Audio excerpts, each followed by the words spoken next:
Bonjour chers abonnés, bienvenue sur le magazine du Mali. Aw bisimila magazine du Mali kan y'a ka jamu kan ye jamu kan wele ko Maguma Info. I n'a fɔ a b'a kalama cogo la Maguma Info o ye ka kibaruya da quoi. Kibaruya min yɛrɛ bɛ tali kɛ dɔgɔkun kibaruya yɛrɛ kɔnɔna la. Yan'a ka don dɔgɔkun kibaruya yɛrɛ la, an b'a fɔ a ye aw san bɛɛ Ala ka san wɛrɛ yira an na. Halisa Ala ka Mali kisi ka Mali yɛrɛ tanga. I n'a fɔ a b'a kalama cogo min na sibiri don o tun ye seli fitini ye anw fɛ yan. Seli fitini yɛrɛ kɛra hukumu kɔnɔna la, o kɛra coronavirus hukumu yɛrɛ kɔnɔna la. An bɛna an da don la k'o walawala ye nin dɔgɔkun kibaru yɛrɛ kɔnɔna la. O bɛɛ tɛmɛnen kɔfɛ professeur Clément Dembélé ale yɛrɛ bilala ka kɛɲɛ ni nin jumadon yɛrɛ. A bilali yɛrɛ kɛra nisɔndiyaba ye maa caman yɛrɛ ma. An bɛna an da don la k'o walawala ye nin dɔgɔkun kibaru yɛrɛ kɔnɔna la. Ka kɛɲɛ ni dɔgɔkun tɛmɛnen an b'a ladɔnna k'a fɔ Kawjim n'ale yɛrɛ Mamadou Diko ka porte-parole ale ye welewelekan bila ka a ɲɛsin jamana marabagaw yɛrɛ ma k'olu ma jamana maracogo falen k'u bɛna wuli ka jɔ kɛ. O de hukumu kɔnɔna la a ye conférence de presse dɔ kɛ wa an bɛna an da don o conférence de presse la ja ale ni kumakan na a ka nin jamukan yɛrɛ kɔnɔna la. O mana bɔ yen sisan an b'a ladɔnna k'a fɔ jamana kɔrɔn fan fɛ an ka finitigilakaw ye sebaaya sɔrɔ maa banbaaci wale yɛrɛ kan. An bɛna an da don o la ni jamukan yɛrɛ kɔnɔna la. An balima magazine du Mali filɛbaw an b'a fɔ a ye aw bisimila i n'a fɔ an y'a fɔ a ye bakurubaw la cogoya min na sibiri don ale tun ye seli fitini ye an fɛ yan. Seli fitini la maaw bɛ gɛrɛ ɲɔgɔn na, maaw b'u tigi di ɲɔgɔn ma nisɔndiya don nka ɲinan ta kɛra hukumu kɔnɔna la o ye coronavirus hukumu kɔnɔna ye. Est ce que maaw sera k'u tanga wa? Ɲininkali gɛlɛn. Est ce que ni seli fitini tɛmɛna a tɛna ni bana in carinalen fan bɛɛ? Ɲininkali gɛlɛn. O de sababuya la an wulila ka don Bamakɔ fantan naani bɛɛ la an ye ɲininkali tegun maa min yɛrɛ bɛ banakisɛ in dɔn kosɛbɛ. An wulila ka se alimamuw fɛnɛ ma ani misiri kɔnɔna la. Aw ni ne an ye min sɔrɔ an ka jɛ an k'o lajɛ. Ni an ye Bamakɔ kura misiri la an ka ladɔnniya k'a fɔ cogoyaw bɛɛ bilalen no sen kan min yɛrɛ bɛ kɛ sababu ye ka se ka silamɛ bɛɛ lajɛlen tanga banakisɛ min kɛlen ka diɲɛ yɛrɛ kɔnɔ kan n'o yɛrɛ b'an ka jamana kɔnɔ n'an b'a fɔ o ma ko coronavirus. O de y'a to kabini misiri dondaw la tɛgɛkolanw bilalen bɛ yen hali ni jateminɛw y'a jira k'a fɔ ko maa caman bɛ yen olu tɛ ka u tɛgɛ ko. Bon misiri la a mesure talen don mais mɔgɔw tɛ k'u tɛgɛ ko. A bɛ fɔ micro la kuma bɛɛ ko mɔgɔw k'u tɛgɛ ko mais mɔgɔw tɛ k'u tɛgɛ ko. Ne dalen bɛ bana in na bana in bɛ yen mais an ka jamana ta in tiɲɛ yɛrɛ la an ka jamana ta in kuma ka ca. Hali n'o y'a sɔrɔ maa caman bɛ yen n'olu dalen tɛ ni banakisɛ la an b'a ladɔnniya k'a fɔ Bamakɔ kura misiri alimami filanan ale ye welewelekan lase silamɛ bɛɛ lajɛlen ma walasa u ka se k'u yɛrɛ tanga ni bana kofɔlen yɛrɛ ma. Alhamdulillah bana in kɔni ye tiɲɛ yɛrɛ de don an ka adamadenw ka faamuyaliw cogoya tɛ kelen ye. Ɲɛmɔgɔw ye mesure minnu fɔ an na an ka mesure ninnu respecter an ka kasinew don ka furancɛw don an ni ɲɔgɔn cɛ. Ni an y'an yɛrɛ tanga Ala fɛnɛ b'an tanga. An b'a fɔ an ka bamanankan na ko bana kunbɛ ka fisa ni bana furakɛ. O tuma an ka kɔn ka bana in kunbɛn Ala bɛ se ka kisi a tɔgɔ ma. An b'a ɲini Ala fɛ yarabi Ala ka bɛɛ lajɛlen kisi bana in tɔɔrɔ ma. Ala ka sababu ɲuman k'an ye. An b'a ladɔnniya k'a fɔ ɲinan seli fitini bɛ ka kɛ hukumu kɔnɔna la ani san tɔw tɛ kelen ye sabula banakisɛ min carilen don diɲɛ yɛrɛ kɔnɔna la o dɔ b'an yɛrɛ fɛ yen an ka jamana yɛrɛ kɔnɔna la nka an b'a ye k'a fɔ seli fitini ye donba kɛrɛnkɛrɛnnen ye an ka jamana kɔnɔ sabula bɛɛ bɛ jɛ ka foli kɛ ani bɛɛ bɛ jɛ ka dumuni kɛ ɲɔgɔn fɛ. O de kɛra sababu ye an wulila ka se maa kɛrɛnkɛrɛnnen dɔw ma minnu yɛrɛ ka baara yɛrɛ ye ka se ka nin banajugu yɛrɛ kɛlɛ ka bɔ an ka jamana kɔnɔna la an ka jɛ k'olu lamɛn. Bana in o ye bana ye mun bɛ sɔrɔ fiɲɛ fɛ a bɛ sɔrɔ fiɲɛ fɛ donc n'a fɔra ko bana bɛ sɔrɔ fiɲɛ fɛ dɔrɔn o kɔrɔ ko ka magɛrɛ ɲɔgɔn na ka caya ka fara ɲɔgɔn kan ko o dagalen tɛ donc an dun b'a dɔn fêtew la gɛrɛ ɲɔgɔn na ka fara ɲɔgɔn kan o de ka ca ka tɛmɛ donc awɔ ne bɛ se k'a fɔ ko ni fête in na kɔlɔlɔ juguman b'a la bana in ka propagation na ne bɛ ladilikan mun fɔ o tɛ dɔwɛrɛ ye o ye k'a fɔ mɔgɔw kɛ mesure minnu fɔra gouvernement fɛ ni dɔgɔtɔrɔw fɛ ka mabɔ ɲɔgɔn na ka tigɛ ko ka caya n'i bɛ tiso n'i bɛ sɔgɔsɔgɔ ka kɛ pli de coude la donc moi je pense que olu de ye fɛnw ye mun bɛ se ka an tanga bi selidonya in na bana in ma. An b'a ladɔnniya k'a fɔ ni banakisɛ min yɛrɛ bɛ diɲɛ kɔnɔ a ye degun lase mɔgɔ caman ma kɛrɛnkɛrɛnnenya la julaw b'o la n'olu y'an ka feerekɛlaw ye. Bon ɲinan ni san tɔw cɛ ka jan parce que ni banakisɛ yɛrɛ nana a kɛra sababu ye an ma minɛn kɔrɔ sɔrɔ ka na fɔ minɛn kɔrɔ dɔrɔn b'an bolo bon o dun man di client ye y'a fɔ marché foyi tɛ yen depuis dugu jɛra an sigi mɛ sanni yɛrɛ tɛ yen o ka sababu kɛ coronavirus ye sugu kɔni taabolo ka suma dɔɔni san ka sababu ka banako ɲɛ san an bɛ kɛlɛ de ni bana in ala k'a ban ala k'a daga nin tɛgɛ bɔ an da la quoi ala n'an karamɔgɔ barika kosɔn. hakilina jiginna coronavirus bana yira maa minnu yɛrɛ la an ka jamana yɛrɛ kɔnɔna la a bɛ taa jɔ maa 100 ani 800 ani 94 na o de y'a to an bɛ welewelekan ta k'a ɲɛsin bɛɛ ma bɛɛ k'i janto i yɛrɛ la nin selidonya in na bɛɛ k'i hakili to i yɛrɛ la ani k'i hakili to i kɛrɛfɛ mɔgɔw yɛrɛ la mun bɛ kɛ sababu ye ka se k'an bɛɛ tanga ni bana kofɔlen yɛrɛ ma. o yɛrɛ tɛmɛnen kɔfɛ ka bɔ an b'a jira la k'a fɔ nin seli fitinin ni santɔ seli fitinin ma kɛ kelen sabula an ka jamanakuntigi n'o ye Ibrahim Boubacar Keita ye a ma taa seli misiriba la a selila palais présidentiel la n'o ye kuluba ye est-ce que o diyaraw ye wa o ma diya aw ye wa aw fɛla ye min ye a bɛ se k'o bila commentaire la. n'an bɔra yen i n'a fɔ an y'a fɔ bakurubaw la cogoya min na professeur Clément Dembélé ale yɛrɛ bilala ka kɛɲɛ ni jumadon yɛrɛ ye ale yɛrɛ bilali jara maa camanba de kɛrɛnkɛrɛnnenya la a ka maaw yɛrɛ n'olu yɛrɛ kun kɛlen don ka wuli ka jɔ yɛrɛ barika bonya a bilalen kɔfɛ a ye kuma ka dɔ fɔ aw ni ne an ka jɛ an k'o lajɛ. bon n tɛ ma minɛ kunba dɔn a daminɛ parce que don o don ɲininkaliw tun bɛ kɛ a daminɛ ko coup d'état ko kuma de fɔra bon après question posera o coup d'état ko kuma bilala ka fɔ ko an bɛ ka tɔn kura dɔ sigi ko Mali kura o ye question posé ko kɛ i n'a fɔ conspiration o la n ko conspiration tɛ yen an tɛ ka conspiration kɛ conspiration o ye ka jamana janfa donc en gros anti conspiration là et puis après en bɔr'o la ko tile damadɔ kɔfɛ ko n ye sɔrɔsiw wele n ka vidéo kɔnɔ i vidéo kɛ 8 mai ko vidéo kɔnɔna la ko n ko sɔrɔsiw ka ban u ka ɲɛmɔgɔw fɛ sɔrɔsiw ka muruti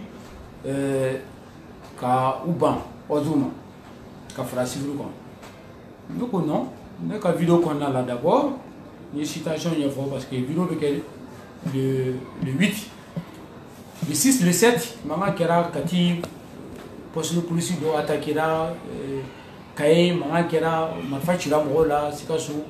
gazi cira Badiala na fo dɔ sara an y'o information minnu ye donc an y'a ye k'a fɔ mankan tɔ bɛ ka juguya mankan kun bɛ fɛn fila de kan a fɔlɔ o ye couvre-feu kɛlɛ ye filanan o ye élection législative min kɛra mɔgɔ kun bɔra k'a fɔ k'u ma sɔn a jaabi ma donc comme funteni bɛ ka bonya diyagoya don mɔgɔ n'i lamɛnni bɛ jamana kɔnɔ i fana ka bɔ ka kuma mɔgɔ fɛ n ko mɔgɔ ma droit b'aw bolo ka manifester n ka vidéo yɛrɛ kɔnɔ n'i y'a fɔ ɲɔgɔn kan droit b'aw bolo ka manifester parce que Mali constitution de ko maliyɛn bɛ se ka manifester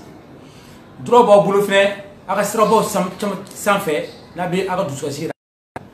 nka kana a fɔ ko an yɛrɛ ka fɛnw ye min ye n'o ye an ka bâtiment ye biens publics an ka fɛnw ani mɔgɔw ka mobiliw o jeni o tɛ bɛn sariya la a kana o kɛ a kana fɔ k'a bɛ taa ka taa polisiso ci sabu an yɛrɛ de ka wari don ɲɔgɔn na a kana fɔ k'a fɔ ko n'a ye polisiw ye ka b'u bɔ ni kabakuru ye sabula polisi ninnu y'an somɔgɔw de polisikɛ kelen polisikɛ kelen kɔfɛ kɔfɛ sɔrɔsi dɔ kɔfɛ i b'a sɔrɔ dɔ de den don dɔ de cɛ don dɔ de muso don dɔ de somɔgɔ don dɔ de ka sigiɲɔgɔn don donc maliyɛnw de don u caman u bɛ bɔ de walasa k'an lakana ni marche bɛ kɛ o ko la ko non ko n ko mɔgɔw minnu bɛ ka sɔrɔsiw bɛ yen ko sɔrɔsiw ka désobéir sɔrɔsiw ka n ko non donc kuma bɛ taa o la ko n bɛ ka mɔgɔw wele violence la n ko non je n'ai jamais appelé les gens à la violence ne bɛ ka mɔgɔw wele violence la mais toujours est-il que mɔgɔ dusu ka mɔgɔ bɛ bɔ k'u ka hakɛw ɲini o ye hakɛ ye nka a ka kɛ sariya kɔnɔna la n'o de ɲɛfɔ mɔgɔ ye mɔgɔ a bɛ se ka bɔ nka an kana yɔrɔ jeni ka tasuma don yɔrɔ la n m'a fɔ pinɛ jeni dɛ mais ka taa don polisiw ka yɔrɔ la ka mɔgɔw ka mobili jɔlen sɔrɔ k'a jeni a tɛ bɛn sariya la ka fɛnw kari a tɛ bɛn sariya la ne ka vidéo kɔnɔ kuma yɛrɛ a bakurubaba ye nin ye parti dɔ la n bɛ kuma énergie du Mali ko parce que ko mécanicien tɛ yen min bɛ se ka groupe dilan ko de y'a to ko kurantigɛ ka ca Mali kɔnɔ o ye ka maliyɛnw neni o ni jeune diplômé sans emploi caman bɛ yen aw de bɛ miliyariw ta san o san k'a taara mɔgɔw former an taara Faransi an taara Belgique an taara Canada formation na groupe gansan o tɛ se ka dilan ko f'olu taara Sénégal ka taa o mɔgɔ ɲini ka na n y'o kuma fɔ n ka fɛn kɔnɔ maliyɛnw tɔɔrɔ min bɛ maliyɛnw na n y'a fɔ ɔ donc o de kuma bɛ min kan bi a bilala justice ka bolo kan. I n'a fɔ an y'a fɔ a ye bakurubaw la cogoya min na Isa Kawujim n'ale Mamadou Diko ale yɛrɛ ka porte-parole ale tun ye weleweleli boloda ka kɛɲɛ ni dɔgɔkun tɛmɛnen yɛrɛ la o de hukumu kɔnɔna la a ye conférence de presse dɔ labɛn o conférence de presse yɛrɛ la a ye kuma caman fɔ an ye kumakan min sɔrɔ o yɛrɛ la aw ni an ka jɛ an k'u lajɛ. Tɛ mɔgɔ saba sɔrɔ min b'a fɔ ko nin fanga in bɛ se ka ko dilan i bɛ se k'a fɔ n bɛ fɛn sɔrɔ a la n b'o kɛlɛ kɛ ou bien jɔyɔrɔ dɔ bɛ n ka mɔgɔ dɔ bolo ni fanga tɛ yen ne bɛ t'o sɔrɔ i bɛ se k'o kumaw fɔ mais bɛɛ b'a dɔn bi courant tɛ yen an bɛ ka nin kɛ courant tɛ yan ji tɛ yen lakana tɛ yen baara tɛ denmisɛnninw bolo kamanagan o dama tɛmɛna n bɛ misaliya 2 dɔrɔn d'i ma président Ibrahim Boubacar Keïta ye coronavirus la ko miliyari 500 b'ale bolo k'ale bɛna ni 20 millions de masques ne kɔni man ta sɔrɔ parce que a tɛ ne nun na a y'o fɔ yan nɔ diɲɛ bɛɛ y'a mɛn i y'a ye wa o ye misaliya kelen k'a fɔ danaya tɛ fanga in kan o 500 milliards bi mɔgɔ si tɛ se k'a fɔ joli donna mun na a tɔ tora joli alors que école datugulen don écoledenw bɛ kɛlɛ ma école karamɔgɔw bɛ kɛlɛ ma jamanadenw don u ka hakɛ don a wari bɛɛ tun tɛ tɛmɛ miliyari 50 kan président Ibrahim Boubacar Keïta n'a ka gouvernement docteur Boubou Cissé u ma solution sɔrɔ la olu bɛ se ka mun dilan jamana kɔnɔ donc démocratiquement peuple de bɛna bɔ min fanga ka bon min jama ka ca n'ale ka coronavirus élection ye k'a fɔ an ma jɛ ni a ka jamana mara cogo ye et communauté internationale bɛ n'o ye diɲɛ bɛ n'o ye jamanadenw bɛ n'o ye k'a fɔ force minnu bɛ yen politikiw la société civile la maa minnu ye danbetigiw ye maa minnu ye hɔrɔn ne nin bɛɛ bɔra o tuma jamanadenw c'est le peuple souverain qui a en réalité le pouvoir et qui donne à qui le veut sur des questions de procédure. Je suis d'accord, je suis légaliste. Donc le président Ibrahim Boubacar Keïta est légal. Mais démocratie fana ni jamanadenw banila ka se fo yɔrɔ dɔ la e yɛrɛ fana bɛ se k'a fɔ vraiment ne jɛra fanga kɔ n'a sɔrɔ i b'a kɛ jamana de kama. Je crois que dans le pouvoir il y a élection mais il y a démission.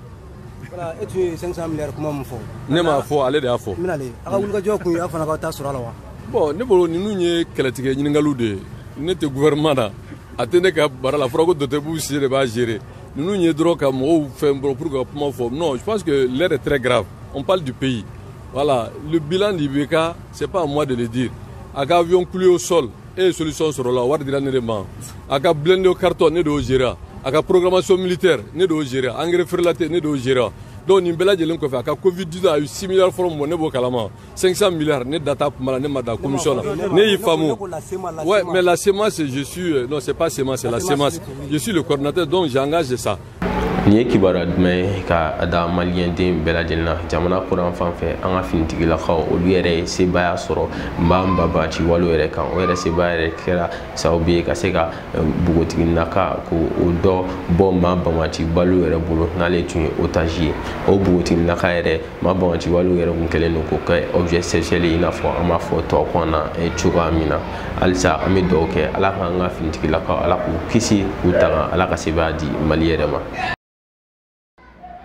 O de bɛ kɛ sababu ye an bɛna ministère de la santé et des affaires sociales n'o ye an ka minisiriso ye min yɛrɛ ka ca yɛrɛ ɲɛsin don kɛnɛya sabatili yɛrɛ ma olu ye communiqué bɔ communiqué min yɛrɛ b'a jira k'a fɔ ko coronavirus yera maa 15 o de la an ka jamana yɛrɛ kɔnɔna la o maa 15 yɛrɛ la maa 12 o yera Tɔnbukutukaw fɛ yen maa 3 o yera Bamakɔ yan kɛrɛnkɛrɛnnenya la commune 6 du district de Bamako an b'a ladɔnniya k'a fɔ fo ka taa se bi ma coronavirus yera maa min yɛrɛ la o ye 1030 personnes n'o ye maa 1030 ye maa 65 65 décès olu de bɔnnen n'u ni na ni bana kofɔlen yɛrɛ sababuya la maa 597 o de kɛnɛyara ni bana yɛrɛ la n'o ye 597 guéris ye an ma yɛrɛ la ka fɔ an ka ministre de la santé et des affaires sociales olu ye welewelekan bila ka ɲɛsin bɛɛ ma k'an k'an tanga ani an ka hakili kɛ kelen ye walasa an ka se k'an yɛrɛ kisi bana kofɔlen yɛrɛ ma. O de bɛ kɛ sababu ye an bɛ dansigi an ka nin dɔgɔkun kibaru yɛrɛ la n'an b'a fɔ Bakumaya fo ni jamu ka ɲi n'a diyara aw ye a kana siran a y'a fɔ an ye commentaire la ani fɛn mun kan ka yɛlɛma la a y'o fɛnɛ fɔ an ye sabula an bɛ aw de kama an b'aw sago de kɛ n'a diyara aw ye fɛnɛ kosɛbɛ a bɛ se ka j'aime fɛnɛ bila halisa aw bɛ courage dɔn na walasa an bɛ se ka a continuer cogoya min na. Halisa an bɛ dugawu kɛ ala ka jamana kisi ka jamana tanga ka jamana kɔnɔden bɛɛ kisi ka jamana kɔnɔden bɛɛ tanga aw ni ce a ka kulumajɔ la.